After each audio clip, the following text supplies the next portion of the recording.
Hello student, देखिए अभी हम एक टॉपिक के बारे में बात करेंगे जिसका नाम है करंट डेंसिटी, या इसी को हिंदी में धारा घनत्व बोलते हैं। ठीक है, अब ये टॉपिक है क्या, इसके बारे में हम लोग समझते हैं।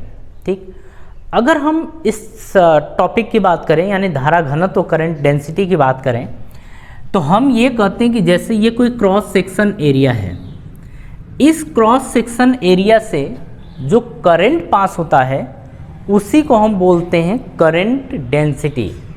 यानी कि हम बोलेंगे कि per unit cross section area से पास होने वाला जो करंट होता है उसी को हम बोलते हैं करंट डेंसिटी या धारा घनत्व।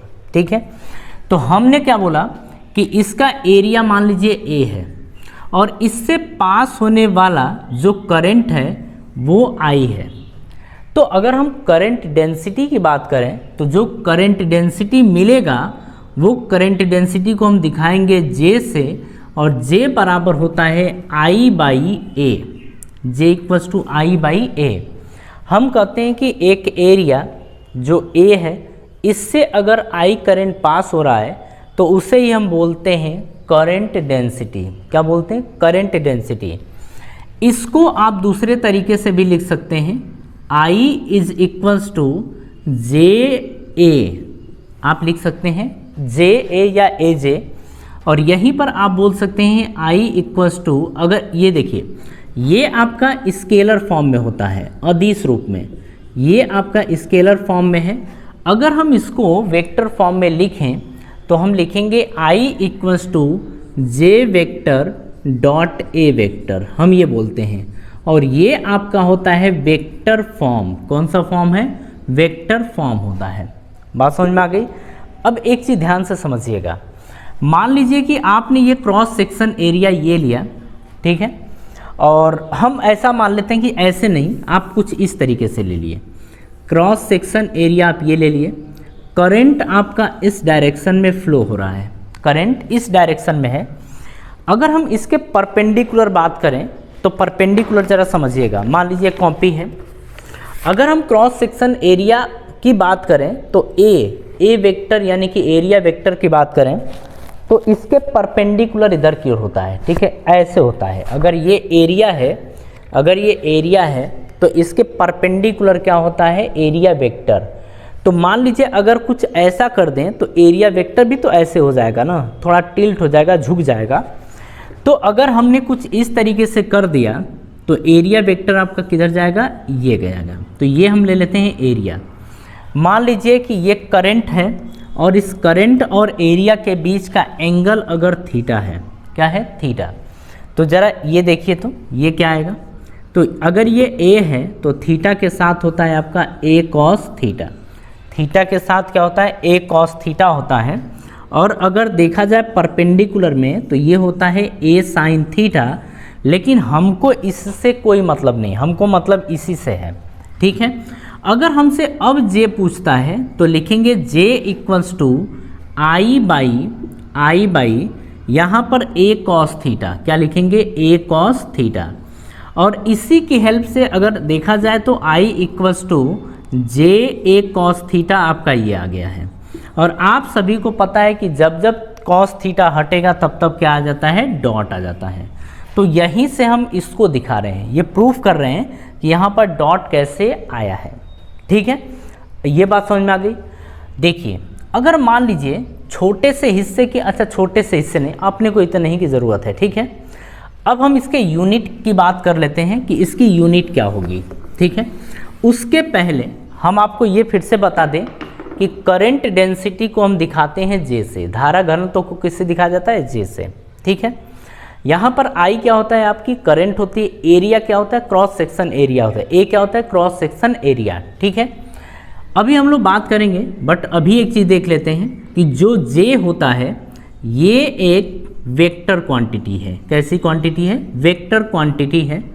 यानी कि हम बोलेंगे कि जो करंट डेंसिटी है ये एक सदिश राशि है। वेक्टर को क्या, वेक्टर क्वांटिटी को क्या बोलते हैं? सदिश राशि है। ये एक कैसी राशि है? सदिश राशि है। ठीक है, अगर हम इसके डायरेक्शन की बात करें तो जो करंट डेंसिटी यानी कि जे की डायरेक्शन होती है ना, वो डायरेक्शन होती है करंट की। जो करंट की डायरेक्शन होगी वही करंट डेंसिटी की डायरेक्शन होती है। ये खोपड़ी में डाल लीजिएगा, ठीक है। अगर हम इसके यूनिट की बात करें, यूनिट को हम बोलते हैं मात्रक। अगर हम इसके मात्रक यानी यूनिट की बात करें तो देखिए आई की वैल्यू क्या, आई का क्या होता है एम्पियर, एरिया का यूनिट मीटर का स्क्वायर, तो क्या होता है एम्पियर पर मीटर का स्क्वायर। ये होती है आपकी करंट डेंसिटी, ठीक है। ये आपकी क्या होती है करंट डेंसिटी होती है। कहानी कुछ समझ में आ रही है, ठीक है, कोई दिक्कत नहीं है। चलिए एक क्वेश्चन हम उठा लेते हैं, ठीक है, क्वेश्चन हम समझा देते हैं। ये क्वेश्चन आपके बोर्ड स्क्रीन पे दिखेगा। ये बस आप याद रखिएगा कि करंट डेंसिटी यानी कि जे होता है वो होता है I by A, J equals to I by A. अब यहाँ पर एक चीज़ लिख देते हैं, उसको ज़रा ध्यान से समझिएगा। अगर देखिए करंट की बात करें तो करंट हमेशा एम्पियर में रहना चाहिए। किस में रहना चाहिए एम्पियर में। एरिया की बात करें तो एरिया की यूनिट मीटर स्क्वायर में होनी चाहिए, यानी कि एरिया किस में होना चाहिए मीटर के स्क्वायर में। अगर ये सेंटीमीटर दिया होगा ना तो भी हम इसको मीटर में कन्वर्ट करेंगे। किस में कन्वर्ट करेंगे मीटर में, तब जाके क्वेश्चन सॉल्व करेंगे, ठीक है। छोटी छोटी चीज़ें हैं बट इन चीज़ों को आपको ध्यान रखना है। एक क्वेश्चन हम उठा ले रहे हैं, क्वेश्चन आपके बोर्ड स्क्रीन पे दिखेगा। देखिए क्वेश्चन हमसे क्या बोल रहा है कि एक कॉपर वायर है, इसका क्रॉस सेक्शन एरिया ए दिया है। क्या दिया है ए, यह है 3 × 10⁻⁴ मीटर का स्क्वायर, ये दिया है। बोल रहा है कि इस तार के अंदर जो करंट फ्लो हो रहा है वो है 4.8 मीटर। कितना है 4.8 मीटर। आपसे पूछ रहा है जे की वैल्यू बताइए, यानी करंट डेंसिटी बताइए कितनी होगी। जे इक्वल्स टू क्या आएगा I by A, J equals to I by A. I की वैल्यू ज़रा देखी जाए तो 4.8 है, ए की वैल्यू देखी जाए तो 3 × 10⁻⁴ है। काटा जाए इसको तो 4 × 1 = 3 × 1 = 3 और 3 × 6 = 18, यानी कि 16 × 3 = 48, यानी कि ये आएगा 1.6 × 10⁻, ये माइनस से ऊपर जाएगा तो क्या बन जाएगा प्लस। इतना कितना, इसकी यूनिट क्या होगी एम्पियर पर मीटर का स्क्वायर। ये आपका आंसर आ गया। देखिए छोटा सा टॉपिक है, इसे आप ध्यान रखेंगे तो आगे के जो क्वेश्चंस हैं उसे हम आसानी से सॉल्व कर सकते हैं। डेरिवेशन जो आगे के हैं, जो फॉर्मूला अपने को याद रखनी है, वो एक छोटी छोटी चीज़ें जो है ना, मतलब जे आगे यूज़ करेंगे, इसकी हेल्प से भी हमें क्वेश्चन सॉल्व करना है। तो जे इक्वल्स टू आई बाई ए, इसे आप ध्यान रखिएगा, ठीक है। तो हम लोग इस टॉपिक को यहीं ख़त्म करते हैं। नेक्स्ट टॉपिक हम देखते हैं इसके नेक्स्ट वाले लेक्चर में, ठीक है। तो हम लोग अपनी सभा यहीं समाप्त करते हैं। अगर वीडियो आपको अच्छी लगती है ना तो वीडियो लाइक कर दिया करिए, ठीक है, और थोड़ा आगे भी बढ़ाइए, दोस्तों तक शेयर करिए ताकि उनको भी कुछ ना कुछ बेनिफिट मिल सके, ठीक है। चलिए हम मिलते हैं आपसे नेक्स्ट वीडियो में, और आप सभी लोगों को धन्यवाद।